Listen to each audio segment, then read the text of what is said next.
ગોંડલના ગુંદાળા રોડ પર સૂચિત 150 ફૂટ રિંગ રોડના નવા પ્લાનને લઈને ખેડૂતોમાં ભારે આક્રોશ ફાટી નીકળ્યો છે। ખેડૂતોનો આક્ષેપ છે કે એક ટોચના રાજકીય નેતાને આર્થિક ફાયદો પહોંચાડવા માટે જૂનો પ્લાન રદ કરી રાતોરાત નવો પ્લાન થોપી બેસાડવામાં આવ્યો।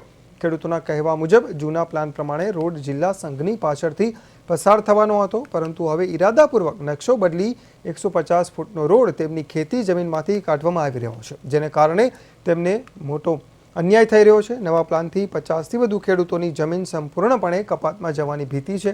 ખાસ કરીને 3 થી 5 વીઘા જેટલી જમીન ધરાવતા નાના ખેડૂતો પાયમાલ થવાના આરે હોવાનું તેઓ કહી રહ્યા છે। સહકારી અગ્રણી જગદીશભાઈએ જણાવ્યું કે આ મુદ્દે ઉચ્ચ કક્ષાએ રજૂઆતો કરવામાં આવશે। જો ન્યાય નહીં મળે તો કાનૂની લડત અને ઉગ્ર આંદોલન કરવાની ચીમકી પણ તેમણે ઉચ્ચારી છે।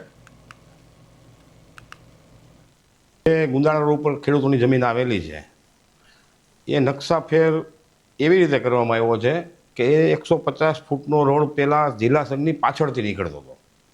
હવે એ જ રોડને કોઈ રાજકીય માણસોના ઈશારે એ સીધો જ ખેડૂતોના ખેતર 3 અને 5 વીઘાના ખેતરો હોય એમાંથી એક રાજકીય વગ ધરાવતા માણસની વાડી સુધી રસ્તો લઈ જવામાં આવ્યો છે, જેથી કરીને એની પોતાની વાડીની કિંમત પણ વધે અને એને વધારે પૈસા મળે અને ખેડૂતોની જમીન કપાઈ જાય એવું આખું પ્રકરણ એક ઊભું થયું છે। જેથી કરીને મારી પાસે હું સહકારી મંડળીનો પ્રમુખ છું, એટલે આ બધા જે ખેડૂતો છે એ બધા મારી મંડળીમાંથી ધિરાણ લે છે। એટલે મને લેખિતમાં એ લોકોએ રજૂઆત આપી કે પ્રમુખ તમે ઉપર બધી લેવલે રજૂઆત કરો।